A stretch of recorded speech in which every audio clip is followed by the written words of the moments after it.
Welcome to the Deep Dive, the show Yes. where we, try to make sense of all the noise and find those insights that really matter. Glad to be here. Today, we're jumping into global football. Yeah. Usually something that brings everyone together right now, but right now feels a bit like a battleground. Mm. We're talking about FIFA's huge, newly expanded Club World Cup. Just kicked off in the States. That's right. And it's not just a little tweak. This is, well, it's massive. A 32-team, month-long competition. Totally different from the old 7-team thing. A huge shift. Exactly. It's FIFA's big vision, Something historic, supposed to change the game. But here's the twist, and it's a big one. This grand plan. It's already hitting some serious headwinds. Lots of criticism, people calling it, well, a flop in the making. Almost unbelievable, right? Yeah, it's striking. And to get our heads around this, we've dug into a whole range of stuff. Academic takes from sports economists, reports from seasoned journalists, FIFA's own statements. And crucially, we've looked at fan reactions, what player unions are saying, trying to get the full picture. So, our mission today, unpack all this criticism. Why did FIFA do this? Why the backlash? And, what does it actually mean for football going forward? We want to get behind the headlines, figure out the why and the what now, aiming for those moments where it all clicks. Those aha moments, yeah. Cut through the noise. Okay, let's dive right in. The early days of this tournament, well, the reactions have been pretty strong, haven't they? Oh, yeah. Stark is a good word. You've got sports economist Thomas Peters from Erasmus School of Economics and journalist Jacques de Groot. They basically said it already looks set to be a failure. Well, straight out of the gate. And Peters was even blunter. He just said, nobody wants this. That's pretty damning for such a massive project. Yeah. Suggests a real disconnect. And that narrative, it took hold fast, didn't it? Even with big names there. Incredibly fast. Al Jazeera reported just 3 days in, June 17th, you had Messi playing, Beckham, Ronaldo in the stands, Right. all the stars. But even with all that, the report said the event yet to match the pre-tournament hype. So star power alone wasn't cutting it. The reality on the ground seemed underwhelming. Which feeds right into that flop in the making idea. And part of that reality seems to be just logistical chaos, especially scheduling. Absolutely. De Groot pointed out the American market is just saturated. Think about it. You've got this new Club World Cup, you've got MLS games still running, and the Gold Cup. 3 major competitions at the same time, in the same country. And on the same evening, even. Yeah. It's asking a lot of fans, broadcasters, everyone. Feels like maybe they didn't quite read the room market-wise. And it affects the games themselves, too, right? The timing. Definitely. Kickoffs at noon, 3 p.m. in the summer heat. We saw that PSG versus Atletico match. Temperatures hit, 31 Celsius? That's nearly 88 Fahrenheit. Oof. PSG's coach, Luis Enrique, said the heat clearly had an impact on the game. Slowed everything down. That's not just tough on players. It makes for a less exciting watch. Kind of defeats the purpose of a big spectacle. Exactly. And you see that lack of excitement reflected, well, in the empty seats. The attendance figures from the first few days are pretty telling. They really are. Take Chelsea versus LAFC in Atlanta. Huge stadium, Mercedes-Benz, 75,000 capacity. Yeah. Only 22,137 people showed up, less than a third full. Yeah. The Chelsea manager, Enzo Maresca, even said the atmosphere felt a bit strange. A bit strange. Not exactly the buzz you want for your global showcase. And it wasn't just that one game. Flamengo versus Esperance de Tunis in Philly, 25,797 in a 69,000-seater. That's like 37% full. Wow. Botafogo versus Seattle Sounders, 30,151, again in a 69,000 capacity stadium, under 44%. Even Palmeiras versus Porto at MetLife Stadium, where the final's supposed to be, only got 46,275 in an 82,500 arena. Okay. Just over half full. So these aren't sellouts by any stretch. The Yeah. massive interest FIFA banked on, it just doesn't seem to be there, does it? Not on the ground, no. And the fans who are interested, they're facing sticker shock. The ticket prices. I heard about this. Seattle fans were upset. Furious. Initial price for 3 group games was $516. For some fans, that's more than their season ticket for their MLS club. It's just astronomical. That's insane. And it led to this perception, this backlash, that it's just exploitation. Some players even wore protest shirts saying Club World cash grab with the Monopoly man on them. Seriously. Players did that. Yep. Captures the feeling perfectly, right? That the U.S. market is just being treated like a cash cow. They dropped the price for the opener eventually from $349 down to $61. Quite a drop. Huge drop. But interest in the, let's say, less glamorous games. Mm-hmm. Still pretty flat. Seems the damage was done, or the initial pricing just killed the goodwill. And this feeds into another concern, the actual quality of the matches, the competitive balance. That's a big one. You saw Bayern Munich just demolish Auckland City 10-0. Auckland City, their semi-pro, ranked almost 5,000th in the world. 10-0. Yeah, the talent gap was just vast. Bayern's coach basically said their next game would be the highlight, pretty much admitting this one was just target practice. A practice outing. That's incredible. It Yeah. just kills the idea of a top-tier competitive tournament, doesn't it? Completely. If you have these mismatches, these minnows versus favorites, it raises real questions about the integrity, sure, but also just the entertainment value. Are fans going to tune in for potential blowouts? Right. More teams doesn't automatically mean better football or more excitement. Exactly. Quality over quantity seems to be the missing piece here. Okay, so fans are lukewarm, attendance is low, some games are wildly unbalanced. What about the actual stars of the show? The players, how are they handling this?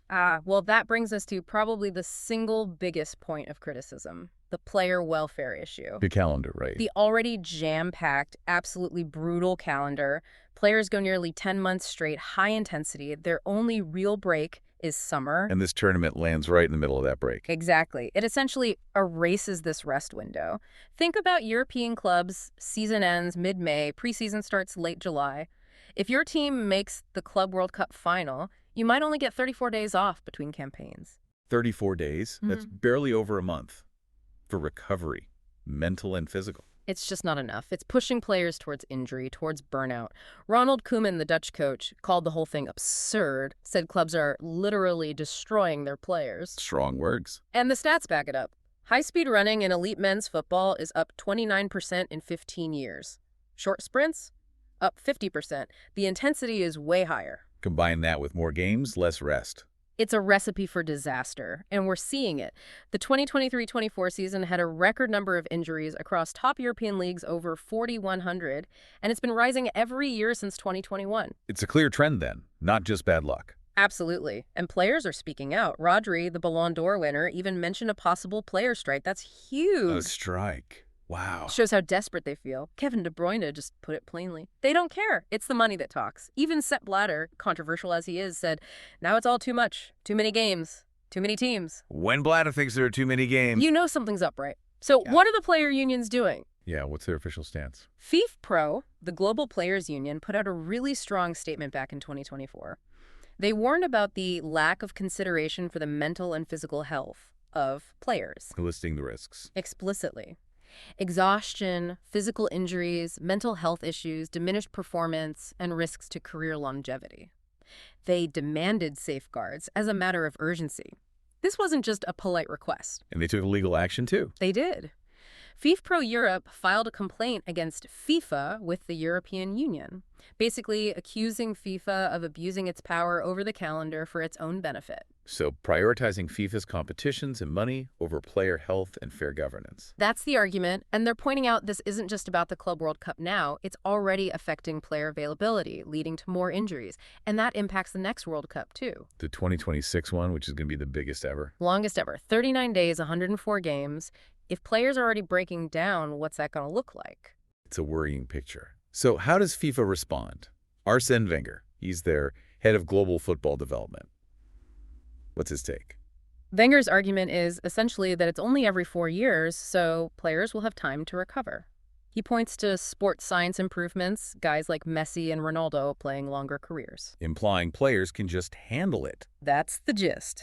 That modern athletes, with modern science, can cope with the increased load. But the players and unions aren't buying that. Not at all. They largely dismiss it. The feeling is they're being treated like commodities, just cogs in a machine designed to generate revenue. They're saying sports science helps, sure, but it can't magically erase fatigue or prevent injuries when there's simply not enough rest. Precisely. There's a physical limit, and they feel they're being pushed past it. It boils down to player well-being versus commercial drive, and they feel their side is being ignored.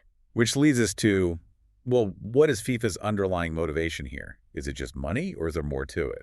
According to Thomas Peters, the sports economist, it's deeper than just cash.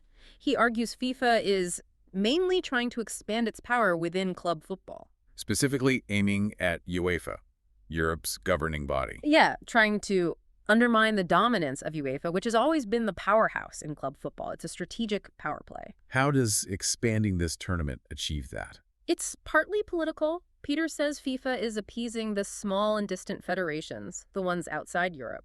Remember, in FIFA's voting structure, every country gets one vote, more or less. So giving these federations a bigger piece of the pie, more access to big tournaments, that builds loyalty. Exactly. It strengthens FIFA's internal power base, shifts influence away from the traditional European strongholds. It's a calculated move. And the host country choices fit this pattern. U.S., then North America, then Saudi Arabia. Absolutely. It shows FIFA's focus on growth markets outside Europe. That's where Peter says the money is, and that will determine the future of football, chasing new revenue, new influence beyond the old guard. Okay, let's talk money then, the prize money. FIFA's touting big numbers, right? Up to $50 million per team. That's the headline figure, yeah. 50 million participation, roughly $57 million. The winner gets about 110 million. Sounds huge. But how does that compare, say, to the Champions League? Well, Champions League generates something like 2.5 billion overall. So while 110 million is a lot, it's still way less than Europe's top prize. And is that 50 million figure realistic for every team? Investigative reports suggest probably not. They call it overly optimistic, and the distribution looks heavily skewed. How so? European clubs are projected to take home about 70% of the tournament revenue, leaving the other 22 teams from the rest of the world to share just 30%. So it actually widens the financial gap between the super rich European clubs and everyone else. That's the analysis. It reinforces the existing hierarchy rather than leveling the playing field. Makes FIFA's talk about global development sound a bit hollow. And even the payout structure itself has built-in advantages for the big names. Seems so. We saw some fan breakdowns suggesting the base participation fee is influenced by things like UEFA ranking and world recognition. So even the starting money isn't equal. The system benefits the established elite. Which maybe explains why the commercial side has been struggling, if it's not seen as truly global or equitable. Could be part of it. The commercial interest has definitely been described as lukewarm. Fox reportedly only bid $10 million for the U.S. rights. That's not a huge number for a tournament build like this. Raised doubts about his financial legs from the start, then. Yeah. And then came the DAZN deal, a global streaming deal, supposedly worth $2 billion, but insiders suggest it was closer to $1 billion. Okay. And here's the really interesting part. Just 2 months after that deal, Saudi Arabia's public investment fund, the PIF, bought a $1 billion stake in DAZN. The Saudi connection. That feels significant. Very. It's widely seen as Saudi Arabia trying to gain favor with Infantino and FIFA, which, maybe not coincidentally, led to them getting the 2034 World Cup. So the suggestion is the DAZN deal, crucial for the CWDC's finances, was basically propped up by Saudi money, blurring commercial deals and politics. That's the strong implication. And you saw it with sponsorships, too. Visa only signed on 6 weeks before. Qatar Airways, just 10 days before kickoff. Not exactly brands falling over themselves to get involved early, suggests it wasn't an easy sell. Exactly. It needed these big, possibly politically linked deals to look financially viable. Feels more forced than organic market demand. And all this expansion, the money focus, it's reminding people of something else, isn't it? The Super League. Definitely echoes of that. The whole idea of a closed shop for the elite. Apparently, big clubs like Barcelona, Man United, Liverpool clubs that ironically didn't qualify this time were pushing for it to be even bigger, like 48 teams by 2029. So it fuels the criticism that this is the beginning of the end of meritocracy, turning it into a rich boy's consolation prize. That's the fear, that it becomes less about winning on the pitch and more about your brand value, your commercial pull. Inter Miami getting in because of Messi, despite not doing great in MLS, is seen as Exhibit A. Commercial interest trumping sporting merit. Precisely. It suggests a future where maybe you don't have to qualify purely on results if you're commercially important enough. A fundamental shift. Which ties into the bigger, longer-standing issues with FIFA itself, doesn't it? The governance problems, the history. Oh, absolutely. You can't really understand this without looking at FIFA's track record. It's a global body, yes, but one with a history of widespread corruption going back decades. It's systemic, not just a few bad apples. We've seen so many examples over the years. The 2018-2022 World Cup vote controversy. Mired in corruption claims, officials banned. Then you had the Bin Hammam cash for votes allegations in the Caribbean. Chuck Blazer admitting South Africa paid a bribe for their World Cup. Blatter's payment to Platini. The list goes on. And it's not just at the top. Think about the corruption in Brazilian football that Jamil Chade wrote about, leading to protests before the 2014 World Cup. And this goes way back to the start of FIFA's commercial era. Patrick Nelly, who worked with FIFA early on under Havelange in the 70s, talked about side payments being used even then to keep officials loyal. It was baked in early. But what's really disturbing is the idea that this corruption wasn't just about personal greed, but actually served as a kind of informal governance tool. That's the argument from that European Journal of International Law piece, that it was a systematic, if unofficial, way to get things done, to coordinate decision-making. How does that even work? Corruption as governance. Well, the article points to 3 problems corruption helped solve. First, the politics problem coordinating different countries' interests. Havelange's method. Make money available with little or no accountability. It bought loyalty, built alliances, like bin Hammam allegedly did for the Qatar bid. A hidden way to manage politics. Then, the distribution problem. Instead of figuring out fair ways to spend development money, FIFA made top-down calls like build a football house or just delegated decisions loosely, which, surprise, surprise, led to funds getting siphoned off, like in Brazil. Avoided accountability that way. And third, the outsiders problem. How to deal with powerful players not in FIFA's formal structure-rich clubs, governments like Qatar or Russia? The answer: informal channels. Private jets, lavish dinners, club seats. Decisions got made in back rooms, favoring those with access. A system built on favors and influence, not rules. So when FIFA tried to reform after the big 2015 scandal, what happened? They brought in reforms in 2016, aiming for independence, checks and balances. But just a few months later, May 2016, those reforms were effectively defanged. Wow. The power to hire and fire the heads of the independent committees, ethics, audit, governance, was given back to the FIFA Council, which is largely seen as Infantino's power base. So the watchdog committees were put back under the control of the people they were supposed to be watching. Pretty much. And you saw the results quickly. The audit committee had questioned Infantino's salary demands. The ethics committee was investigating him.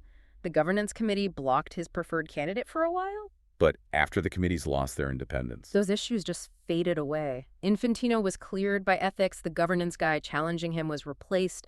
It showed the leadership could still avoid decisions with which it disagreed. undermined the whole reform process, made it look like window dressing. Exactly. Created a blatant conflict of interest and damaged credibility further. Showed that real change was maybe harder than it looked. This whole discussion about FIFA's governance, it connects to broader ethical questions about these huge sporting events, doesn't it?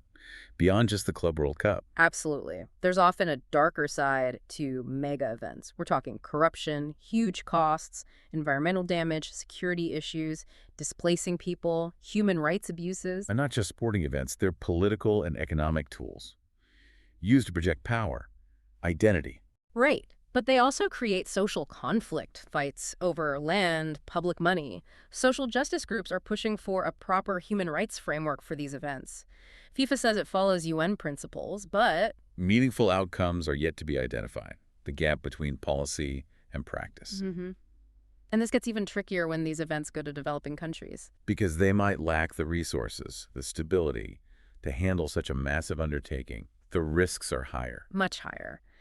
Which leads to that really difficult ethical question. Should governing bodies like FIFA not give hosting rights to developing countries, knowing the risks? It's a tough one. Denying them seems paternalistic, almost neo-colonial, right? Yeah. Reinforcing their lower status. It does.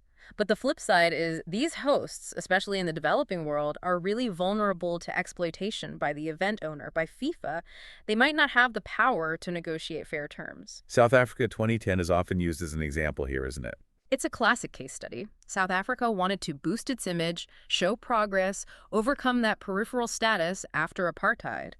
Hosting the World Cup had huge symbolic value. Seemed like a rational investment for national unity and pride, even if the finances were shaky. Initially, yes, but the reality, according to some analyses, was more like a poisoned chalice. Even the positive media coverage could subtly reinforce Western dominance.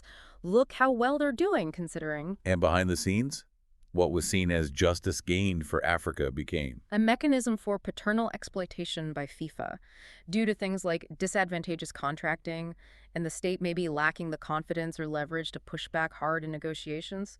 FIFA often dictates terms. Leaving the host country with the long-term costs and liabilities. Often, yes. And the impact on local communities can be severe, especially in developing nations. Money gets diverted from healthcare, housing, education to build stadiums. Which sometimes end up as white elephants, like those examples in Brazil. Exactly. The Manaus Stadium, built for 2014, now an office building. Huge upkeep costs, no football. The Brasilia Stadium, used as offices and a bus garage. It's just absurd. Billions spent, communities may be displaced or neglected for buildings that end up mostly useless. A stark example of ignoring local needs. When profit and prestige override people's actual lives. So bringing it back to the Club World Cup, looking ahead, what does this all signify? The Ringer called it an audacious bet on limitless growth and greed. Is that right? It feels like the central question. Is FIFA right that demand for top football is basically infinite? Or is this expansion pushing things too far? Is a bubble about to burst? This tournament feels like a real litmus test then, pushing soccer towards a clash with its own unchecked capitalism. And the stakes are high. If this CWC, despite everything, makes money, maybe thanks to those Saudi deals, it could embolden FIFA. How so? They might feel justified in pricing the 2026 World Cup even higher, treating it like a luxury good, making it even less accessible for ordinary fans globally. So what about accountability? Can anything actually be done to reform FIFA or challenge these moves? There are pathways, though they're not easy. State-level prosecutions, like under Switzerland's Lex FIFA law or the investigation in France. But progress is slow, and places like Brazil show it doesn't always happen even when corruption is widely known.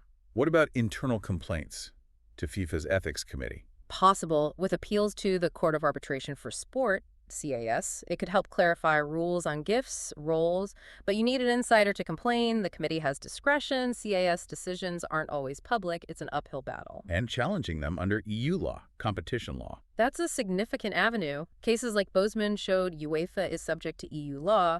Piao confirmed FIFA is an economic player. So rules that distort the market or abuses of dominance, like maybe the overloaded calendar, could be challenged. It all seems to point towards needing more transparency, more inclusion, especially for the fans. Definitely. The global football watching public has no real voice in FIFA's structure right now. Even FIFA's own human rights policy, while flawed, is maybe a small step towards recognizing the need to consult stakeholders. But it's a long way to go. It makes you think back to the supposed ideals of football, doesn't it? Fair play, sportsmanship. Yeah, those amateur ideals. Can the game somehow be returned to the public? Fans seem able to separate the beautiful game on the pitch from the often ugly game behind it. They love the sport despite the administration. But that central idea of football as a symbol of global cooperation by fair and equal rules, that's at risk, isn't it? If the people running it don't seem inspired by those same values. It's a huge challenge for the integrity of the sport worldwide. So wrapping up, we've seen this massive tension. FIFA pushing for more games, more money, more power, clashing hard with worries about players, fans, fairness, and FIFA's own troubled governance. And this isn't just about football tactics or scores. It's really a window into global power, into how big money changes things we love, and that tricky balance between profit and purpose in sport. It affects what you see on your screen, who gets to play, who gets to watch. Which leaves us with that final thought. If this relentless drive for limitless growth keeps putting money ahead of the player's health and the fans' passion, what's left of the beautiful game? And, maybe more importantly, who will it actually belong to in the future?